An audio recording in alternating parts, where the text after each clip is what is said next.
This is a picture taken about 4 years ago of a pocket everyday carry setup I had back then.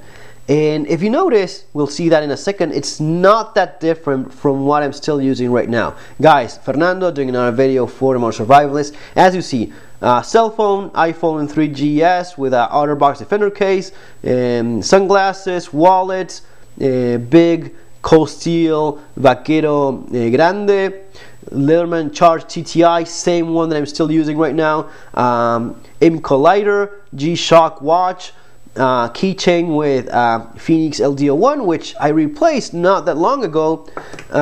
Peanut lighter, still have one but upgraded to a titanium one, and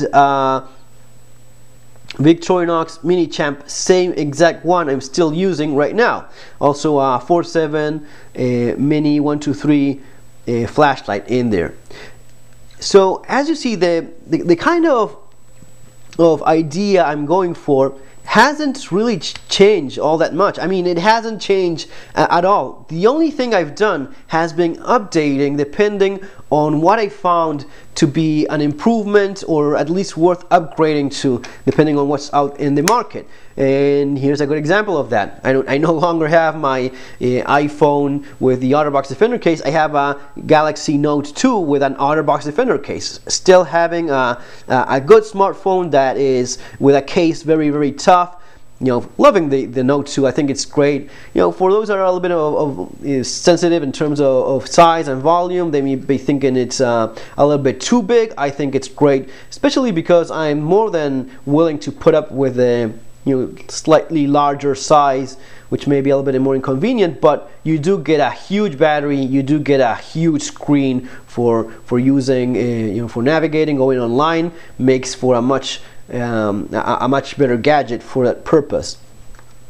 Moving on, some of the well, still with the same Casio ProTrek Triple Solar.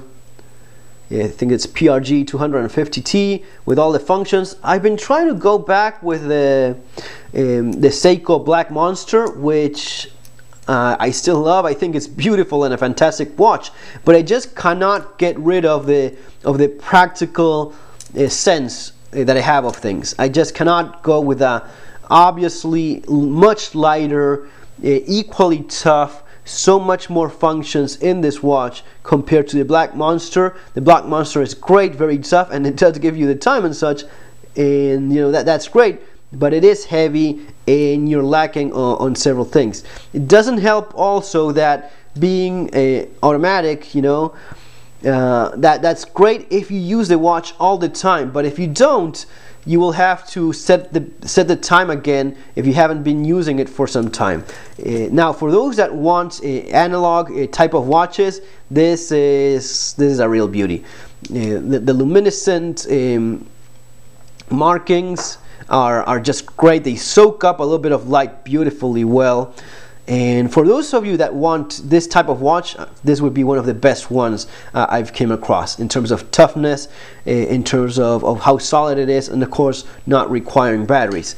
But for a modern survival type of mentality, this guy does so much more and is still very comfortable and lighter than the Black Monster. So this is what I'm going for as of right now. If there ever is something better, have no doubt, I have no problem upgrading to whatever it is better out there. Wallets, my old leather wallet pretty much fell apart. This is much tougher. I don't like the noisy Velcro. I'm kind of getting used to the looks. Some of you guys had said that you liked my ugly wallet.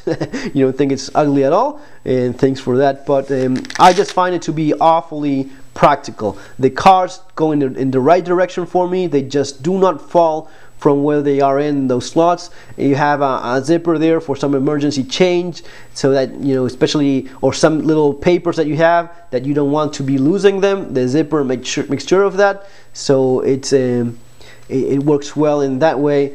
Folds nicely into a compact size, and you have the pocket here for some coins and change, which I always try to have because sometimes coins do come in pretty handy. In terms of knives, depending on the circumstances and what I can carry, I will be rotating for in these. Let's suppose I have to go out and this is, I'm limited to a pocket non-locking folder. This is what I'll have. If I'm not limited to that, I'll be having these two, and I have no problem in changing knives when I get inside the house or out.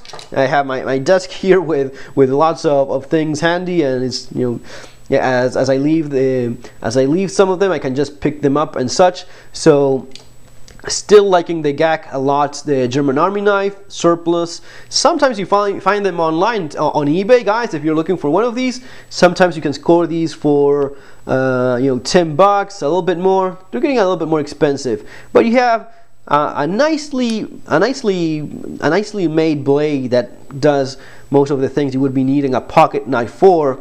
Still have that nice saw, cap lifter, bottle opener, and the screwdriver. A flat screwdriver with nice enough reach.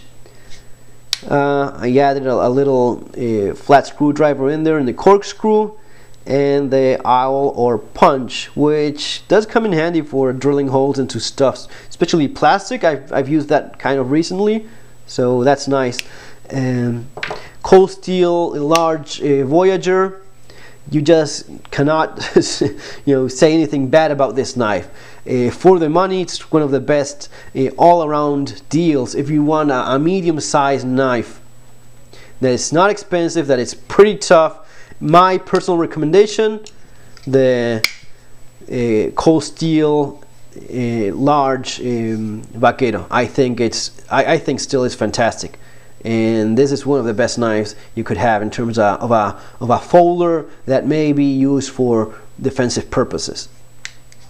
Not saying that this one wouldn't do nicely as well, but given the choice, I would definitely go for the larger one.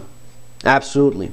And you know what, if you think this is uncomfortable, I've been carrying, as I just showed you in the pictures, I carried for years the same knife, and whenever I can, I do carry this one as well. If not, I will go for whatever it is that works, giving my alternatives. Charge TTI, still a fantastic multi-tool. There's really nothing you can say about it. I still don't know of a better multi-tool. Whenever one comes, I will have no problem with that. As you saw, again, several years using it, abusing it even.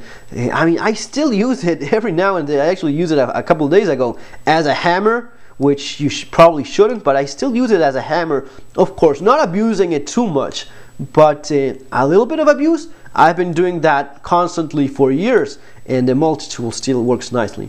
A little bit of oil I added because I was seeing some rust developing there, but best multi-tool as of right now. Best multi-tool money buys as of this moment. What else? In terms of flashlights, I'm loving the Streamlight Sidewinder compact tool. I'm just loving it. It's so practical on so many levels. There's just nothing, I mean, the only thing you could say is that it's not 200 lumens. It's definitely over 100 lumens, unofficially speaking. Officially speaking, Streamlight says 80 lumens on the maximum output. If you compare it to many, Streamlight says 55 lumens on the maximum output, and I've shown in previous videos how it's brighter than 80 lumens from Olight. So it's very close to 100 lumens from what you would be getting from other brands. Streamlight and Surefire are brands that usually underestimate their own lumens because of the military contracts and deals they have. They have to be very sure of what they are claiming. With the 4 different LEDs, watch the review I did before. It is so practical, so handy. With the 4 LEDs, white, red, blue, and UV. Of course, no, it's not UV. It's actually infrared. The infrared doesn't get, I don't get to use it at all, but for you military guys, man, that's a nice addition.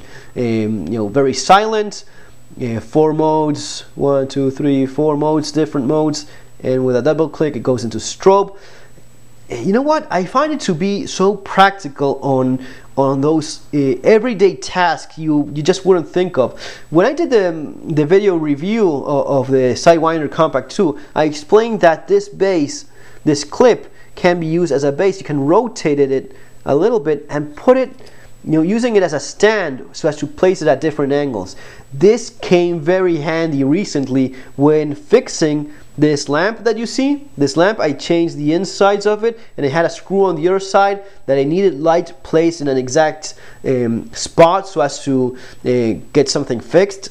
This came in just beautifully, just worked so well.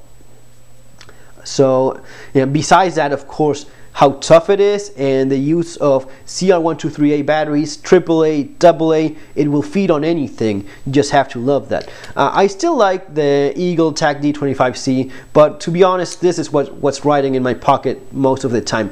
In spite of the size not being as compact, I just love how handy it is. It's not heavy at all, actually. It's more of about a weird shape volume thing going on there, but this is what I'm going for these days, and for all the right reasons. Lighters. This is actually the same lighter that I was showing in the previous picture, except for the butane insert, which makes it a little bit more practical. Again, guys, upgrading whenever necessary or whenever possible. If there's something worth upgrading to, just go for it. The Jeep lighter with duct tape. I wish I had a way of putting some duct tape in there, but would be ruining the looks of it. And in terms of sunglasses, still going for the Wiley X. It's not just about sun. If it's raining, if there's wind, it also comes in great and practical. Protects your eyes from the heavy wind, especially if it's cold. Man, I just like having my eyes protected with something. What else? Same keychain as previously. Titanium peanut lighter. This is the Olight i3S EOS. Nice and doing rather well. It's not that different from the one I had, but it's a nice upgrade, given that it has more functions and a little bit brighter. I like that low mode that it has. The low mode it's nicer than the other one. In terms of car keys, still having the little token for the card for shopping, little button cell lighter, flashlight. I mean that when getting out of the car, it's pretty handy for just squeezing a little bit, putting a little bit of light so as to see, and not even reach in your pocket for a bigger flashlight. And the Voyager Vox titanium pry bar. I still have it with me, not using it a lot, but still having it there. Sometimes opening packages, not bringing out a knife, works nicely for that. Folks, that's all for now. Take care, have a great day, see you in our next video.